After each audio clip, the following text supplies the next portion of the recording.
It is the new year, and I'm sure a lot of people are starting up the habit of reading or just looking for things to read in general. And I have a few books that I more or less blindly recommend to everybody. I picked a few different genres, and hopefully, these are books that you pick up because I really enjoyed them and I think they have a lot to offer. Here is the list of books. There's not really much correlation between any of them, but I enjoy them all the same. So the first thing we'll start with is Dune by Frank Herbert.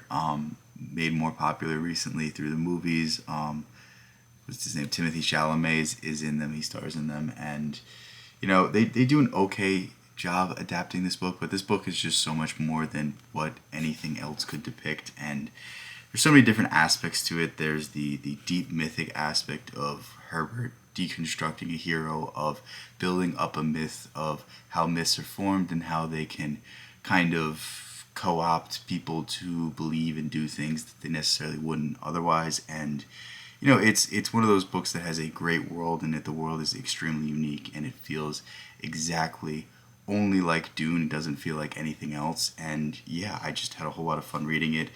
It's about, I want to say, 700 pages, and there is a lot of stuff that happens in it. But, if you just read the first Dune book, I think you did a really good job, and I think it's a really good story that's contained in itself. And you'll have a whole lot of fun reading, and then you have 5 more books written by Frank Herbert, and then you have like 20 more books written by his son and another co-author. I don't know his name, but yeah, enjoy. Next thing we have is Man and His Symbols by Carl Gustav Jung. And I included this because I feel like a lot of people, when they talk about New Year's, when they talk about New Year's resolutions, it's about fixing yourself. This is one of the best books that will help you do that. Essentially, it was written by the greatest psychologist of all time.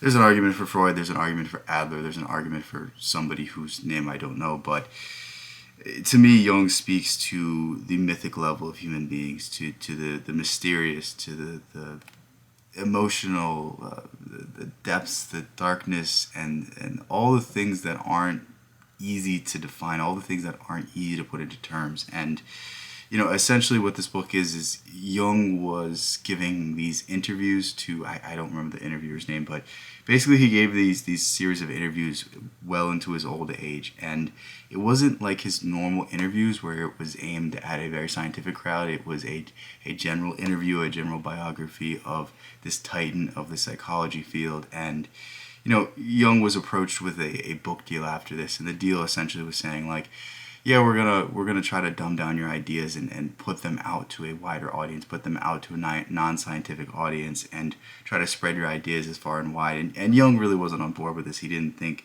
it was something that would really excite him. But he goes back and he has a dream, and he has a dream where he's talking to a crowd of people, and the crowd of people are essentially everyday people instead of people in lab coats, people that are scientists and of the distinguished, psychological, intellectual class and that sort of thing. And, after he had this dream, he received all these letters of how, these interviews and these ideas that he shared really helped people figure out their own lives.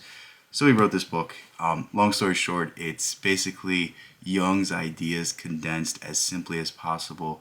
The first section is written by Jung. The rest of them are written by his students, and I think this is actually really beneficial because Jung is a very mystical person. He's a very symbolic person, and he writes almost like William Blake, where everything that he references to is some archaic, symbol that you don't really get, and unless you've read his other works, it can be difficult to understand.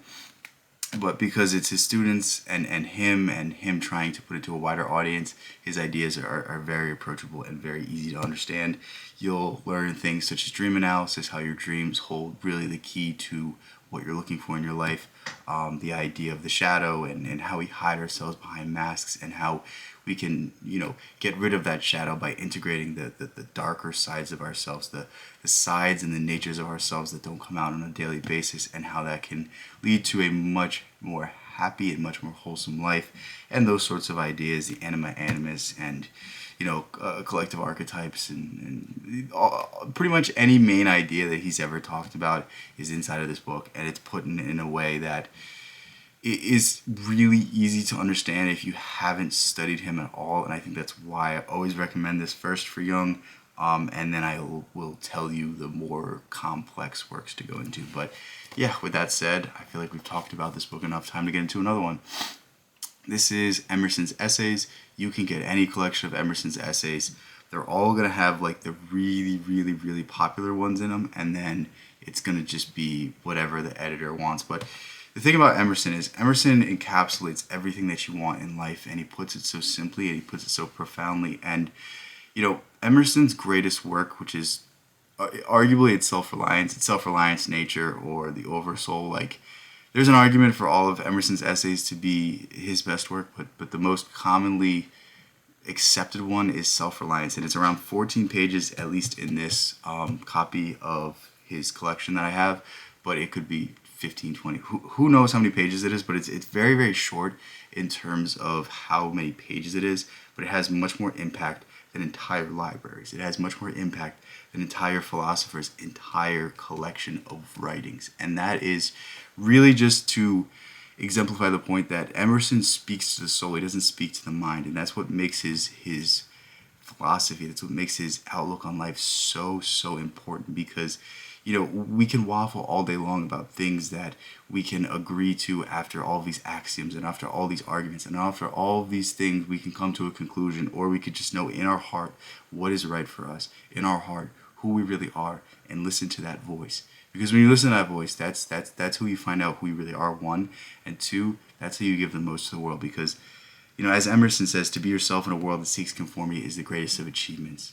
You know, to be successful as somebody else, to be successful by defining yourself by other people's metrics is not in fact a successful life, and it will only leave you chasing more. And, you know, there's so many lessons to be learned in Emerson, and I think he perhaps puts it best out of anyone that I've ever studied. And it's just a real treat to read Emerson, and it's a real treat to read Emerson for the first time. I really envy you guys. So please, please, please, at the very least, you don't have to pick up any of these books, but at least Google Self-Reliance for Ralph Waldo Emerson. You will find it. It will be somewhere online, free resource. He died like 150 years ago, so should be readily available.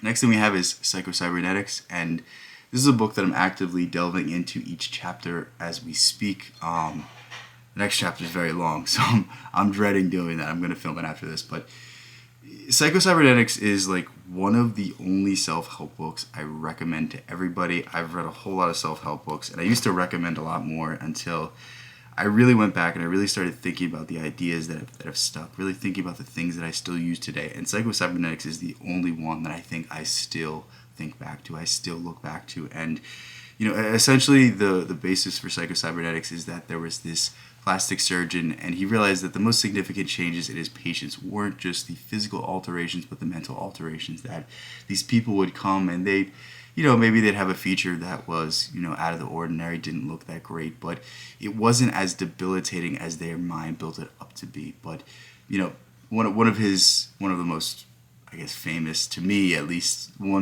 the example that stuck out the most to me in this book was that there was a salesman, and he had a nose that was pretty big, but it wasn't so big that like he was hideous, but he was getting into his own head, and every time he had to make a sale, he would just be so self-conscious about his nose and go, well, this person's looking at my nose and this and this, and then he'd always talk himself out of the sale. And after he changed this simple alteration of the nose, made it more normal size, made him more normal looking, the guy immediately became the best salesman. And I tell that story to exemplify the power of our own perception, the power of how we view ourselves, and how this affects how other people view us. And it's so important to be under control of these ideas, because you could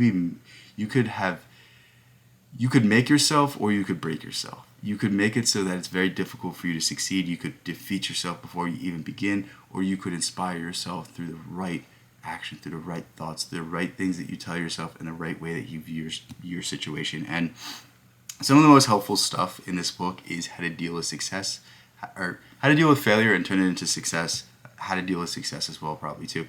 But all sorts of common misconceptions, and how to stop worrying about worrying. And this book is just full of a lot of gems that you're going to learn a whole lot from, and I really urge you to pick it up, because it's one of those reads that you'll be like, you know what, I'm really happy I read this, and I feel like there's a whole lot in this book. And the more I go into it, and the more I, you know, delve into the depth of this book, the more I appreciate just how much it has to offer. So, you know, pick up any of these books. Maybe you don't want to pick up any of these books. I'm glad you made it this far, but with that said, I love you guys so much, and I have one more book that you guys should pick up. It is right here. It is the last book that I just wrote. It's a set of poems, and I think you'll enjoy it. If you enjoyed anything I said in this, and if you didn't enjoy anything, well, I appreciate you sticking around. But yeah, with that said, I love you guys so much. Thank you guys so much. Peace out. I'll catch you in the next one.